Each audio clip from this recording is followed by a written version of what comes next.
from 4 a.m. today, he slapped a 25% tariff on all steel and aluminium imports from anywhere. Donald Trump thought he had the upper hand. He believed his new tariffs would force Europe to bow to American economic dominance. But in a shocking turn of events, France just made a move no one saw coming, ditching American imports in favor of Canada. And the consequences? They're already sending shockwaves through global trade. It started with Trump's 25% tariffs on steel and aluminum, a move meant to protect American jobs and manufacturing. But instead of submitting, France fought back, hard. The response was immediate, ruthless, and strategic. French officials made it clear, if Washington wanted a trade war, they were ready to play. And here's the bombshell. This wasn't just about tariffs. France has now shifted major supply chains away from the U.S., crippling American exports and pushing key European industries toward alternative trade routes. The impact? Billions at stake, major automakers in crisis, and a looming economic battle that could redefine global power. So the question now is, has Trump just set off a trade war he can't control? And could this be the moment that breaks U.S. Europe trade relations for good? For decades, the United States has used tariffs as a weapon to control global trade. Whether pressuring China, Canada, or the European Union, Washington has dictated the rules, forcing nations to comply or face economic pain. But 2025 just became the year that changed everything. Trump's move to impose a 25% tariff on steel and aluminum was supposed to strengthen American manufacturing. In reality, it ignited a firestorm. European leaders were blindsided, but not for long. France, the second largest economy in the EU, took the lead in fighting back. And the strategy they unleashed could upend U.S. trade dominance. French Foreign Minister Jean-Noël Barrot wasted no time. In a blistering press conference, he declared that France would not be bullied into absorbing American tariffs. His message was clear. Europe was done playing defense. The retaliation came fast, and its effects were immediate. The auto sector was the first to feel the impact. Steel and aluminum are the backbone of car manufacturing, and France's biggest automakers, Renault, Peugeot, Citroën, were now staring at skyrocketing costs. They had two choices: absorb the losses or pass the costs to consumers. Neither was sustainable, and they weren't alone. Across the border, BMW, Volkswagen, and Mercedes-Benz faced the same brutal reality. Their razor-thin profit margins vanished overnight. What had once been one of Europe's most stable industries was now in financial turmoil. And just like that, the ripple effect began. But here's where it gets worse. This crisis didn't just hit manufacturers. It threatened the very foundation of global supply chains. Europe's auto industry runs on precision. Raw materials arrive on schedule, factories operate like clockwork, and products roll out in perfect synchronization. With U.S. tariffs suddenly slashing supply lines, that system collapsed. This wasn't just about steel and aluminum anymore. It was about something far bigger: economic sovereignty. France's response wasn't just a reaction. It was a strategic counterattack. And Washington? They never saw it coming. The trade war erupts. France's shocking response. The retaliation was swift, and it hit where it hurt the most: the auto industry. Within hours of Trump's announcement, the French government declared that it would no longer rely on American imports for raw materials. Instead, they turned to Canada, Brazil, and China, securing alternative suppliers faster than Washington could react. The message was clear. The U.S. wasn't indispensable anymore. French automakers like Renault, Peugeot, and Citroën immediately reworked their supply chains, shifting contracts away from U.S. steel and aluminum producers. Canadian and European suppliers stepped in to fill the gap. The effect? Billions of dollars in lost American exports, and Trump's plan backfiring spectacularly. But this wasn't just about finding new suppliers. France had something even bigger in mind: a coordinated European response. President Emmanuel Macron called an emergency meeting with Germany and key EU leaders, arguing that if Europe allowed Washington to dictate trade terms, it would only be the beginning. And that's when things escalated further. Within days, the European Union began drafting retaliatory tariffs on major American exports. Everything from high-end vehicles to agriculture and electronics. It wasn't just about matching Trump's tariffs. It was about sending a message.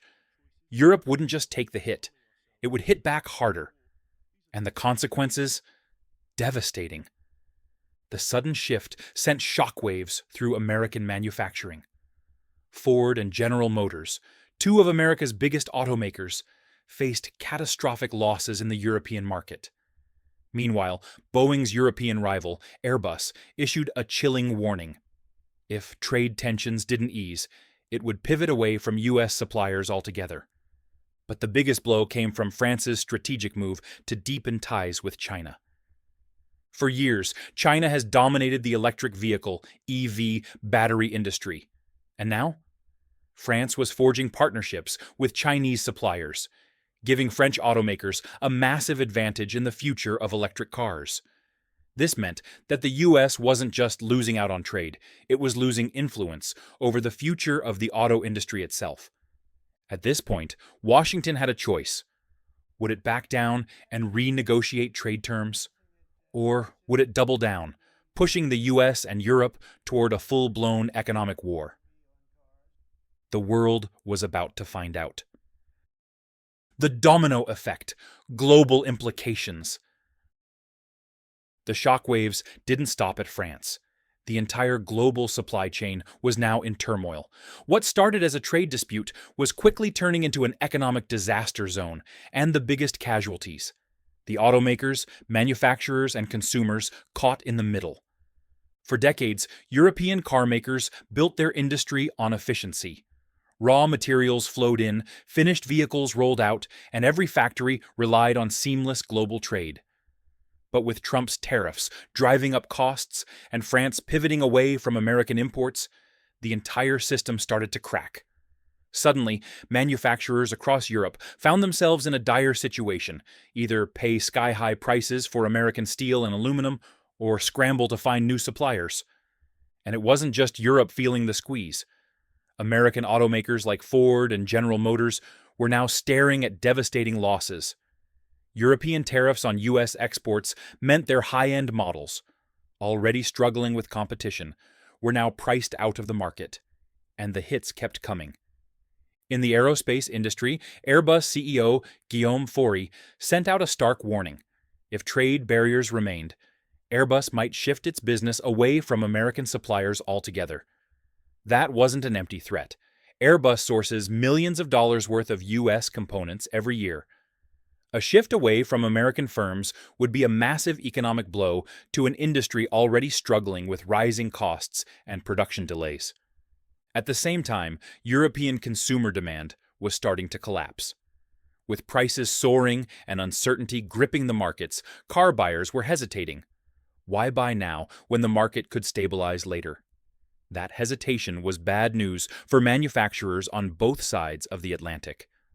A slowdown in sales wouldn't just mean lost revenue, it would mean job losses, factory closures, and a restructuring of global supply chains.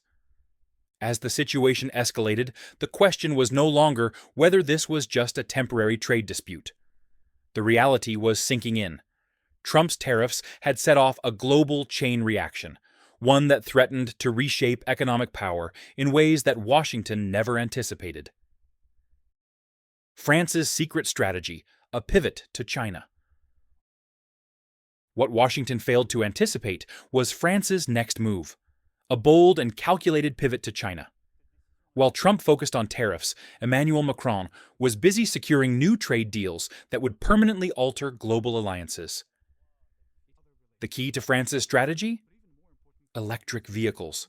China dominates EV battery production, controlling nearly 80% of the global supply chain. That's not just an advantage, it's a stranglehold on the future of automobile manufacturing.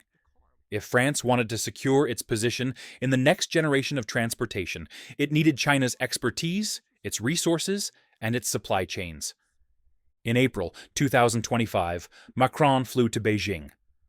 On the surface, it was just another diplomatic visit. But behind closed doors, it was something far bigger. Over the course of 3 days, France and China signed 18 new trade agreements. Many of them focused on automobile production, battery technology, and rare earth minerals. And just like that, the balance of power started to shift away from the U.S. Renault and Peugeot wasted no time. Within weeks of the agreements being signed, both companies expanded their partnerships with Chinese firms, securing new supply lines that would define the future of European car manufacturing. France was no longer reliant on American imports. It had bypassed the U.S. entirely. For Washington, this was an unintended consequence of its own making. The tariffs had been meant to strengthen American industry, but instead, they had pushed one of its closest allies closer to Beijing. The irony was brutal. The U.S. had spent years warning Europe about China's growing influence, urging its allies to reduce reliance on Beijing. And yet, thanks to Trump's tariffs, it was now Washington's own policies that were driving Europe straight into China's orbit. As the dust settled, one thing was clear. France wasn't just retaliating against the U.S., it was playing a long game, securing its position in a new global economic order. The ripple effects, a crumbling U.S.-EU trade relationship. The tensions between the U.S. and Europe were no longer just about steel and aluminum. The real issue was trust. For decades, the U.S. and the European Union stood together as economic allies, creating trade agreements that fueled mutual prosperity. But now, that alliance was crumbling. The European Union wasn't just reacting anymore, it was strategizing. Macron had made it clear, if Washington wanted to play hardball, Europe was ready to hit back. And within days, Brussels was already drafting a list of countermeasures. The first move? Retaliatory tariffs on American goods. If the U.S. wanted to tax European imports, then Europe would do the same to U.S. exports. Everything from bourbon to motorcycles to tech products was now on the table, and that was just the beginning. Behind closed doors, European leaders were discussing something far more aggressive, a permanent trade shift away from the U.S. Instead of relying on American materials, European manufacturers were actively seeking alternatives. The goal was simple: reduce dependence on the U.S. altogether. The impact on American businesses was devastating. U.S. agriculture, which had long relied on European buyers, now faced an uncertain future. Silicon Valley giants, which had once counted Europe as one of their biggest tech markets, now faced the risk of new restrictions. And for American automakers, the European market, one of the most lucrative in the world, was suddenly becoming hostile territory. But there was another problem. Trump's tariffs had not only ignited economic conflict, they had fractured political trust. Washington had long positioned itself as the leader of the Western economic order, but its aggressive trade policies were now pushing Europe away. For the first time in decades, EU officials were openly questioning whether the U.S. was still a reliable economic partner. If Washington kept pushing, if it doubled down on tariffs, then Europe had no choice but to accelerate its pivot toward China and alternative trade partners.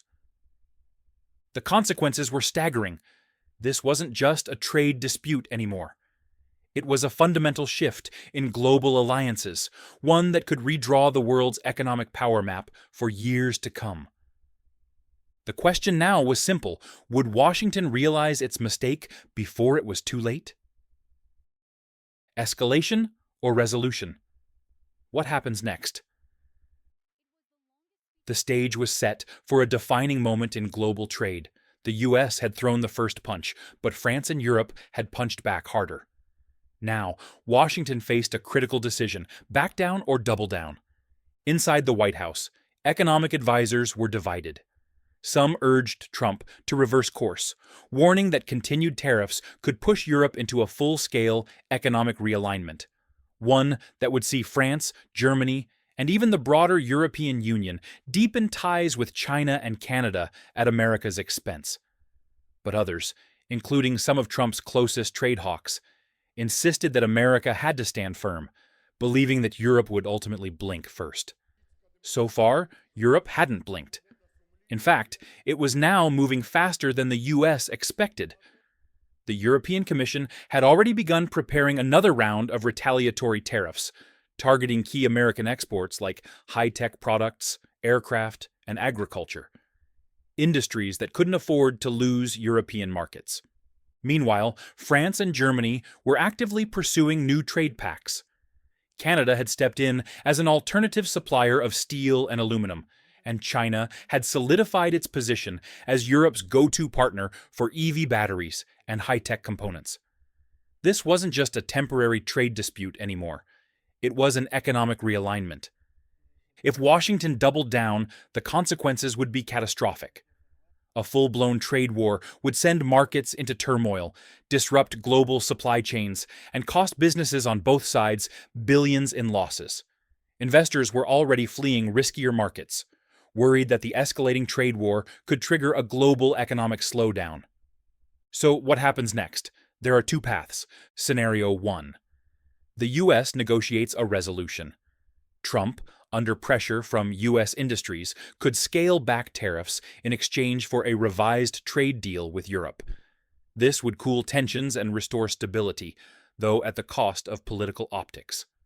Scenario 2. Washington doubles down. More tariffs, more retaliations, and a prolonged economic conflict that could reshape global trade for decades. And the scariest part? If this escalates, it won't just be about steel and aluminum. It could break the very foundation of transatlantic economic cooperation. The reality is undeniable. Trump's trade war has backfired in ways no one predicted. What was meant to be a show of strength has pushed allies away, destabilized industries, and given China a strategic opening into Europe's economy. France, once a key economic partner of the U.S., has now redrawn its trade map, securing new alliances with Canada, China, and alternative European suppliers. American automakers, manufacturers, and farmers are facing economic uncertainty, while European policymakers are actively seeking to reduce reliance on U.S. trade.